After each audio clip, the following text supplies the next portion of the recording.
सद्गुरु श्री ब्रह्म चैतन्य महाराज गोंदवलेकर, इनका प्रवचन 15 नवंबर। चिंता की जड़ मैं करता हूं के भाव में है। क्या हमें आनंद खोजने कहीं और जाना पड़ता है? नहीं।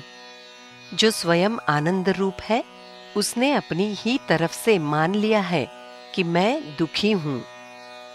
एक आदमी अपना मुंह आईने में देखने गया, किंतु वो उसे नहीं दिखाई दिया। तब एक आदमी बोला, मैं दिखता हूं, और ऐसा कहकर उसने आईने पर जमी धूल पोंछी और उससे उसमें देखने को कहा, और तब उस आदमी को उसमें अपना मुंह साफ दिखाई दिया। यही साधु संत किया करते हैं। वे हमसे कहा करते हैं कि तू ही ब्रह्म रूप है, यानी तू स्वयं सिद्ध और आनंद रूप है। लेकिन हम क्या करते हैं? हम समझते हैं कि ये गृहस्थी हमारी है और इसलिए उसका सारा सुख दुख हम अपने ऊपर लाद देते हैं। जिसने उसे उत्पन्न किया है, उसमें उसकी रक्षा करने की शक्ति होती है और अपनी इच्छा के अनुसार वो उसकी रक्षा करता भी रहता है। किंतु हम व्यर्थ ही अपने को उसका कर्ता मानकर सारी चिंता किया करते हैं। वैसे सच पूछो तो हमारे हाथ में है ही क्या?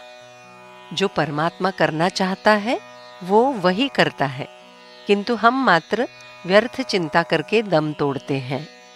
इसलिए चिंता छोड़कर हम भगवान की शरण जाएं। हम उसके होकर रहें तो हमें सुख दुख न हो, तब हमें उस आनंद का लाभ होगा। चिंता बड़ी अजीब होती है। एक आदमी को उसके लड़के को अच्छी नौकरी मिले, इसलिए चिंता थी। बाद में लड़के को मन लायक नौकरी मिल गई तो उसे उसकी शादी की चिंता हुई। कुछ समय बाद उसकी शादी भी हुई, लेकिन फिर बहू का व्यवहार घर में अच्छा नहीं है, ये देखकर उसे चिंता हुई। उसके बाद उसे बच्चा नहीं होता, इसकी चिंता हुई। कुछ समय बाद बहू को बच्चा हुआ, लेकिन फिर उसके बाद उसे आंकड़ी आने लगी, तब उसकी चिंता उसे सताने लगी। अंत में कुछ समय बाद उस बच्चे की आंकड़ी तो अच्छी हो गई, लेकिन फिर उस बूढ़े को ही आंकड़ी आने लगी और चिंता करते करते उसका दम टूट गया। चिंता हमें भगवान से अलग करके काल के हवाले करती है, और हम काल के हवाले हुए कि हमारी बुद्धि भ्रष्ट हो जाती है।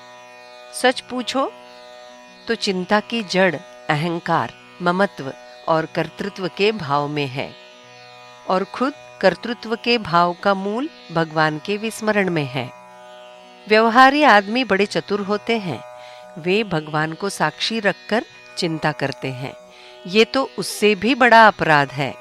अतः चिंता होना स्वाभाविक है।